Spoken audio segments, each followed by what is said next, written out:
This is the one story I've never told before. Not to anyone, not to my parents, not to my brother or sister, not even to my wife. To go into it, I've always thought would only cause embarrassment for all of us. A sudden need to be elsewhere, which is the natural response to a confession. Even now, I'll admit, the story makes me squirm. For more than 20 years, I've had to live with it, feeling the shame, trying to push it away.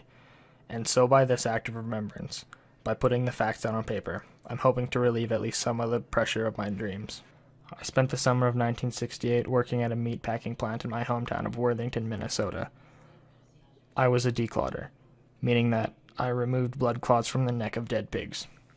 I was president of the student body and had a full-ride scholarship for grad studies at Harvard. I was no soldier, but once I received my draft letter, I was disgusted. Why me? Why was I drafted? I was a liberal. I didn't know the difference between a rifle and a slingshot. I didn't want to fight. I didn't believe in the war. The United States, as the world knows, will never start a war. We do not want a war. We do not now expect a war. This generation of Americans has already had enough, more than enough, of war and hate and oppression. I agreed with the pacifists, those who didn't want to fight. I started thinking about the war, about it all.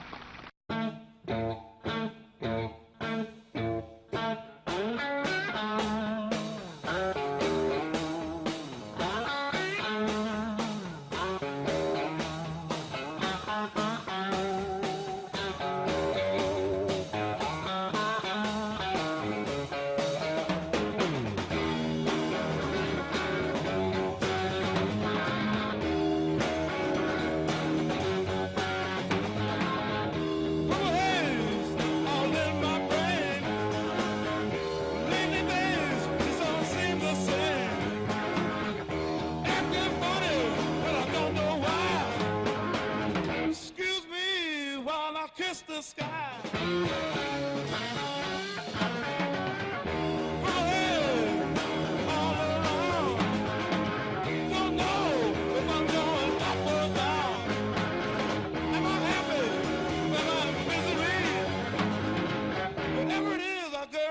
Put a spell on me.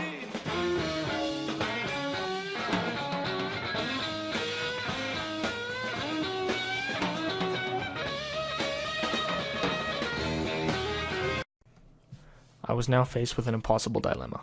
What do I do? Do I run from a war that I don't believe in? Or do I fight in it?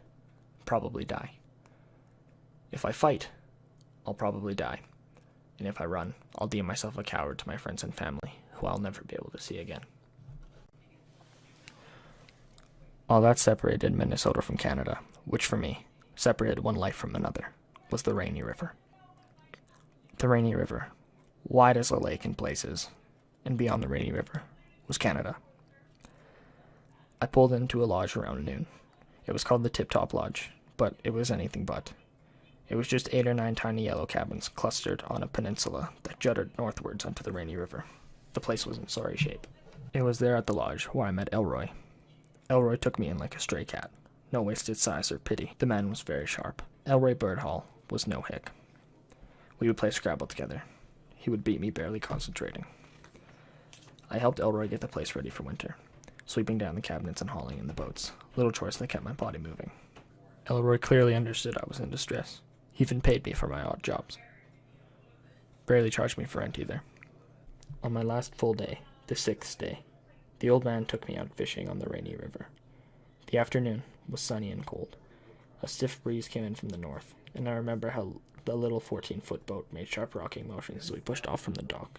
As we boated, we approached the Canadian waters, across the dotted line between two different worlds, and I remembered a sudden tightness in my chest as I looked up and watched the far shore come at me.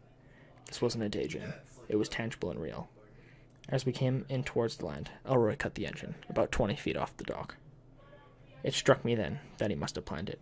I'll never be certain, of course, but I think he meant to bring me up against the realities, to guide me across the river, and to take me to the edge, to stand a kind of vigil as I chose a life for myself. I realized now that Canada had become a pitiful fantasy, silly and hopeless. It was no longer a possibility. And in this realization, I cried, and I couldn't stop. We turned the boat around, and headed back for Minnesota. The day was cloudy. I passed through the towns with familiar names, through the pine forest and down to the prairie, and then to Vietnam, where I was a soldier, and then home again. I survived, but it's not a happy ending. I was a coward. I went to the war.